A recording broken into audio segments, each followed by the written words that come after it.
Hey friends, welcome back to another episode of the TV Tray Sessions here at Guitar Talk with Todd at Todd Beebe Music. Thank you so much for checking in and joining me today. Today we are sending out a salute to the great Dickey Betts from the Allman Brothers Band, who passed away earlier today on April 18th of 2024. I am just devastated to hear the news. My thoughts and prayers go out to Dickey's family first and foremost, and I know a bunch of you are Dickey fans out there like I am, so I definitely wanted to come on here and send a salute out to Dickey. I was fortunate enough to be around him several times. He was always super cool to me. So I just wanted to kind of talk about Dickey a little bit. Obviously, the twin guitar pioneer there with the late great Duane Allman. Both of those guys a huge influence on me and the guitar playing community in general. And Dickey was always a very melodic player. He even said that himself, that he always like Greg handled what he called the Hank Williams ballads in the band with the Allman Brothers, the more like the Melissa kind of stuff, and Dickey's stuff tended to be more on the blue sky side of things, and it was more major key. And Dickey's playing definitely sounded that way. I always refer to people when they're asking about Dickey's playing, or my students especially, I refer to Dickey's playing as very major key sounding. He had a very uplifting, major, happy, melodic sound to it, and Dickey was very melodic. Obviously, he was influenced by all the blues players and whatnot. But Blue Sky, great example of his playing, of course. If I have to pick one solo that I always tell people to study, and I teach it to my students, it's, in my opinion, the pinnacle of soloing in a major key. It's Melissa from the Eat a Peach album. I'm a big improviser, and so was Dickey, but it won't hurt to learn that one note for note. That is just melodic soloing at its finest. To me, you won't find a better example. It's just so melodic, and that's Dickey Betts in a nutshell. I understand he didn't write that song, Greg did, but that as far as his soloing goes, it doesn't get any better. As far as songs Dickey did write, I would have to say my favorite is In Memory of Elizabeth Reed. There was other tunes, even the later stuff, Nobody Knows off the Shades of Two Worlds album is incredible, and just a lot of the stuff, even his solo stuff. Donna Maria is an instrumental that he released later on after he was out of the Allman Brothers Band, in the later years of his career. And that's just an incredible one too. Dickey obviously had a knack for writing instrumentals. Jessica, he just had a real knack for that and an ear for it. But what a songwriter, what a player, what a vocalist. I loved his voice too. But like I said, I was going to wait a while to come on here. I always try to keep this show uplifting. Unfortunately, as all of our heroes are getting older, more and more of them are passing away, and it just really makes me sad. But I also want to come on and do salutes to them as I just love them, and they've had such an influence on not only me, but I know many of you as well. So I want to just talk about Dickey a little bit. I was around him many times. And Dickey, I found out talking to him, was also a collector, and he knew I was. So it was pretty cool to find out, oh yeah, the first time, I met Albert King, I had to get up. I was like, wow, it's Albert King. I got to get a picture with him. So it's pretty cool to find out that at Dickey's house, he had pictures of him with Albert King, and those were, because of Dickey. He approached those people when they were on the same bill or whatever and said, hey, Albert, man, can I get a picture with you? And I was like, wow, that's just so cool to hear. So he could totally relate to a guy like me, and I know many of you too, who collect music memorabilia, not only play, as obviously Dickey did, but you're just into the whole history of the thing too, and collecting. And Dickey was one of those guys. He was just like us. So he didn't find it strange at all that you'd want a picture with him or you'd collect, and he gave me a bunch of things through the years when I was around him because he started to know that. Numerous, I'll put close-ups of it. I have the Eat a Peach album cover that he signed, the Brothers and Sisters at Fillmore East, and then I've also got the debut Allman Brothers album here that he signed to me, and Idlewild South that he signed. I have numerous other things. I have a bunch of his solo albums. Dickey gave me numerous picks through the years. I'll put close-ups of those up as well that he used, and he would walk off stage, and if I was there, he'd hand it to me or whatever because he knew I collected that kind of stuff. This is a real special piece to me when he formed the Dickey Betts Band. To Todd, good seeing you. He signed that to me and gave me a copy of it. Mark May, his guitar player in the band at that time, signed it as well, but spent numerous times on, Dickey's bus, just hanging out with him.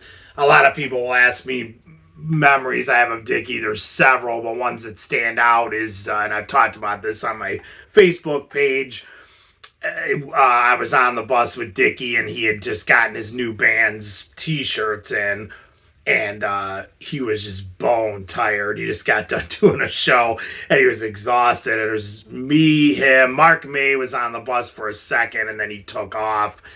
And it wasn't too. At one point, it was just him and I, and the shirts were sitting there in a box, and he pulled them out, and he's like, they came out pretty good. He hadn't even seen them yet. He threw one to me, and he's like, here, let's take a modeling shot, but just you. I'm too tired. So there's a picture. I'll put it up here of Dickey and I, and I've got the Dickey Betts Band shirt on, and Dickey's kind of laughing, standing next to me. That's an awesome memory for me.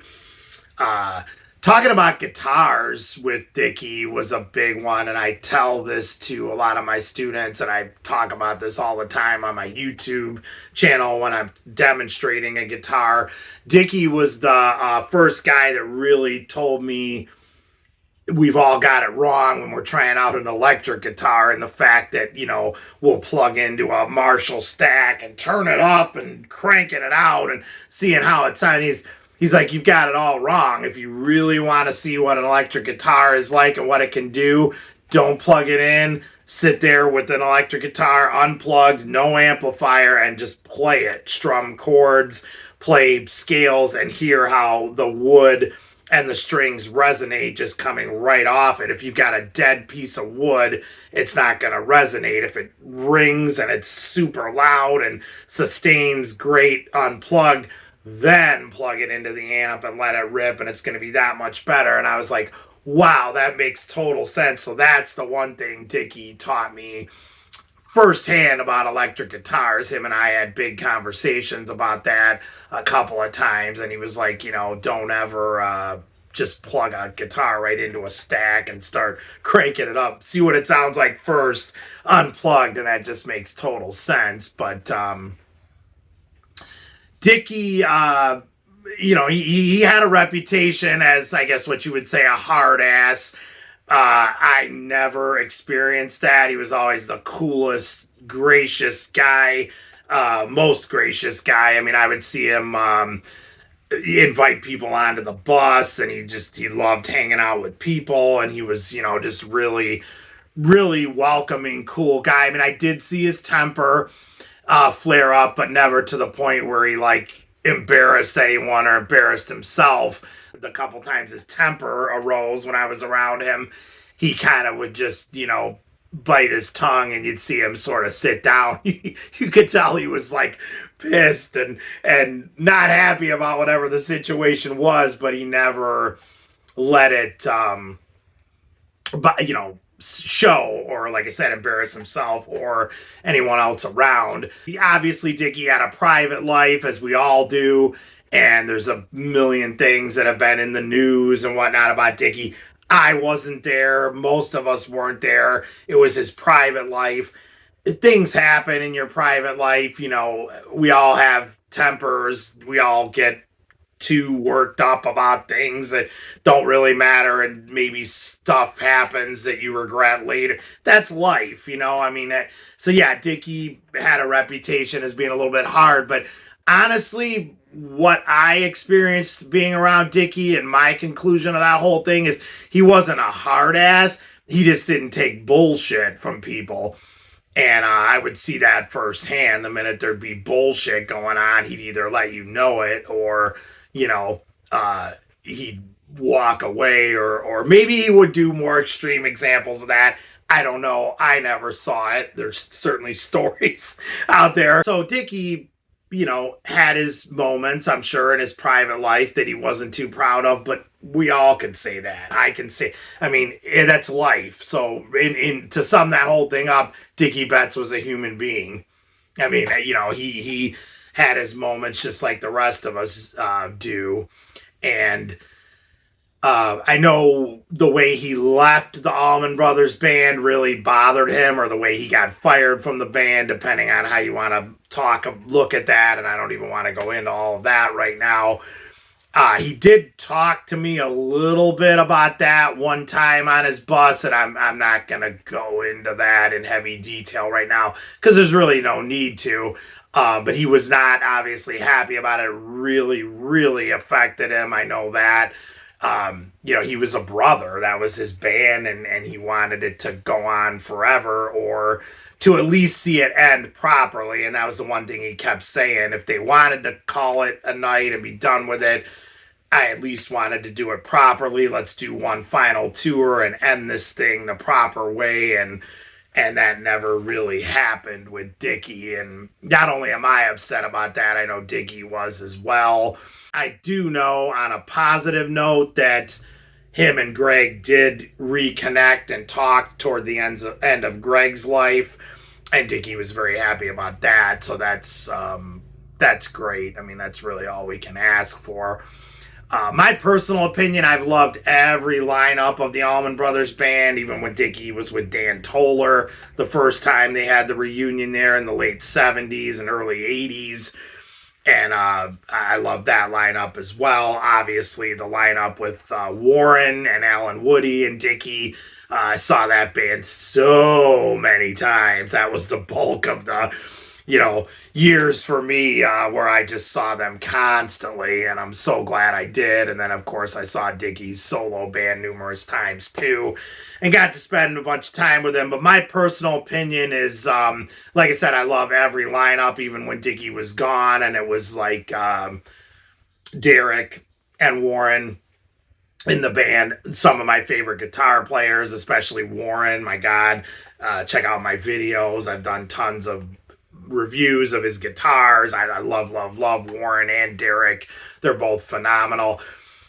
I do wish Dickey was in the band, though. There at the end, there was something missing that made it the Allman Brothers Band, and to me, that was Dickey had a very country influence. Check out like his Highway Call album, which is big time, country stuff. He did a whole tour, the American Music show, and there in the early 70s for that album, and I just love that stuff. I know there's some live recordings of that you can search out, and it's just great stuff. But I really wish that they would have, especially at that final show that they did there. I wish Dickey would have been at that one, and it's a shame that didn't happen. But to keep this on a positive note, Dickey did say that he and Greg reconnected before Greg passed away, so I love to hear that, and that's about all we can ask for. So that's the beautiful thing about music and Dickey's music with the Allman Brothers Band. This stuff will live forever. When I'm gone, when you're gone, when 100 years from now, 2,000 years from now, people will be studying, looking back and saying, wow, these are the guys that, started it. Dickey himself said he and Duane were influenced by groups like the Paul Butterfield Blues Band with the dual guitars of like Michael Bloomfield and Elvin Bishop, even like the Ventures and stuff like that. Twin guitar influenced them. Peter Green's Fleetwood Mac, Danny Kerwin, and Peter Green, obviously. But those bands were all influenced by the Butterfield Blues Band. But yeah, and like I said, Dickey said that himself, because he and I talked about that one time too. But there is no doubt that he and Duane took it to a whole other level. So they are definitely pioneers in that field. So again, when people are studying twin guitars 2,000 years from now, Duane Allman and Dickey Betts will most certainly come up, and Dickey in more ways than one. Duane will always be remembered as the slide king, and Dickey was a heck of a slide player himself, but Dickey will also be remembered as an instrumental pioneer. I mean, Jessica and songs like that were just, that type of thing had not been done. And to get that on rock, radio in the 70s and whatnot was a groundbreaking thing. So, Brother Dickey, man, we love and miss you already. Like I said, it's April 18th, 2024. Today's the day Dickey passed. I was going to wait a few days to come on and make a video about this, but it just seems like the right time. Dickey's just, it's all that's on my mind today, and it just felt like a good time to talk about it. Please comment, you guys. Do you have any memories of Dickey or the Allman Brothers Band? Please comment below. I love reading them. Let me know if you were around Dickey like I was, or just even at some of the great shows. Like I said, so melodic. Dickey's style, I mean, that whole Southern rock thing, whether you want to call it that genre or not, that whole thing that came in there in the 70s, like Charlie Daniels said, Richard Betts picking on that red guitar.